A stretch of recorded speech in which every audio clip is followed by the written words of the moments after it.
আমি কি অপরাধ করছি নাকি? আমি কান্মুখে ফেসবুকটা খুললে সারাদিন ধরে তাদের মানে ভিডিওগুলো আপনারা দেখতে থাকবেন। তাকে কিন্তু মুসলেখার মাধ্যমে তাকে আগেও কিন্তু ক্ষমা করা হয়েছে। আমি কি অপরাধ করছি নাকি? আমি কান্মুখে আমছে যাচাই বাছাই করবে ওনারা, প্রশাসন যাচাই বাছাই করবে আসলে কি আমি অপরাধী কিনা।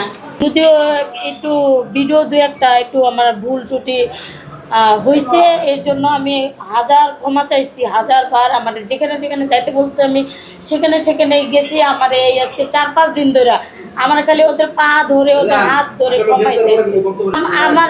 আমারে কি পরিমাণে যে এই 4-5 দিন ধরে করছে, কিন্তু আমি কোনো জায়গায় কোনো বিচারই পেলাম না।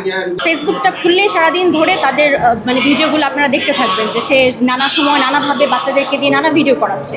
ছোট বাচ্চাটার কানে মানে এত বড় বড় দুল দিচ্ছে, সে যখন তখন সে আঙ্গুর খাওয়াচ্ছে, যেটা তার বয়সের মধ্যে পড়ে না।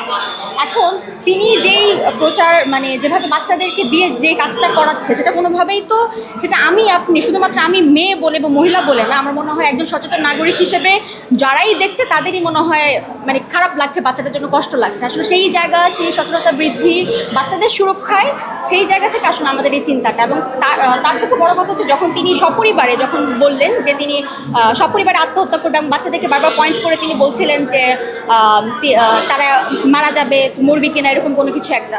তো এটা আসলে খুব বেশি অ্যালার্মিং এবং সেজন্যই আসলে আমরা এই স্টেপে যেতে বাধ্য হয়েছি। আমাদের কাজটা হচ্ছে যে কোনো শিশুর উপর যদি কোনো নির্যাতন হয় তাহলে আমরা সকলে মিলে 100 জন মিলে আমরা রুখে দাঁড়াবো, সাপোর্ট করব। তো সেই জায়গা থেকে অনেক মানুষজন আমাদেরকে অনুরোধ করছে এই ক্রিম আপার বিরুদ্ধে, যে সে প্রতিনিয়ত বাচ্চাকে বিভিন্নভাবে টর্চার করে আসতেছে এবং আগেও তাকে কিন্তু একবার ক্ষমা করা হয়েছে। তাকে কিন্তু মুসলেখার মাধ্যমে তাকে আগেও কিন্তু ক্ষমা করা হয়েছে, কিন্তু সে প্রতিনিয়ত বারবার যে জিনিসগুলো আসলে কোনোভাবেই কাম্য না। তো আমরা প্রশাসনিকভাবে স্মারকলিপি জমা দিয়েছি জেলা প্রশাসক বরাবর, যে যেন একটা সুস্থ তদন্ত হয়ে তার সমাধান কি হতে পারে, কাউন্সিলিং হবে নাকি কি হবে।